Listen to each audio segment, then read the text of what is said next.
নমস্কার বন্ধুরা, আমি গৃহিণী শম্পা। আজকে পাঁচমিশালি কড়াই দিয়ে আমি তড়কা বানাবো। মটর, ছোলা, রাজমা, মুগ, মুসুর কড়াই ভিজিয়ে নেব। ভেজানো কড়াইগুলো প্রেসারের মধ্যে দিয়ে নুন দিয়ে জল দিয়ে আমি সেদ্ধ বসিয়ে দেবো। প্রায় 6-7টা সিটি দেবো।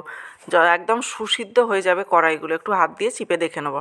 তারপরে একটা বড় কড়াইয়ের মধ্যে আমি তেল দিয়ে দেবো, আর ওতে দেবো শুকনো লঙ্কা, তেজপাতা, একটু জিরে ফোড়ন আর কিছু গরম মশলা গোটা। তারপরে দিয়ে দেবো একটু রসুন পেস্ট আর চপ করা পেঁয়াজ 4টে মতো, আর দিয়ে দেবো একটু নুন। এগুলো একটু মজার জন্যে ভালো করে নেড়ে চেড়ে নিয়ে এর মধ্যে দুটো টমেটো কুচি আমি দিয়ে দেবো। তারপরে আবার নেড়ে চেড়ে এর মধ্যে দিয়ে দেবো আমি লঙ্কা কুচি, আদা পেস্ট, আর একটু ভালো করে নেড়ে এর মধ্যে আমি দিয়ে দেবো জিরে গুঁড়ো, লঙ্কা গুঁড়ো, হলুদ গুঁড়ো, একটু চিনি।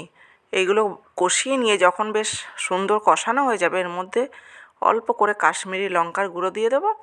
দেওয়া হয়ে গেলে টমেটোর সস দিয়ে দেবো, এটা যাতে কালারটা খুব ভালো আসে এবং টেস্টটা। তারপরে আমি সব কষানো হয়ে গেলে সেদ্ধ করা কড়াইগুলো কড়াইয়ের মধ্যে দিয়ে দেবো, আর অল্প জল দিয়ে দেবো।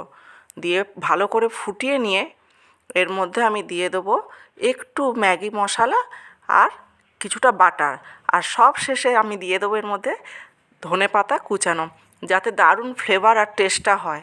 দারুণ লাগে এই পাঁচমিশালি তড়কা। গরম গরম পরিবেশন করবেন রুটি, পরোটা, লুচি, নান সব কিছুর সাথে। খেতে দারুণ হয়, অসাধারণ টেস্ট। একবার অবশ্যই বানাবেন, ট্রাই করবেন। Thank you. Like, share, subscribe and comment. আর ফেসবুক থেকে যারা দেখছেন অবশ্যই ফলো করবেন।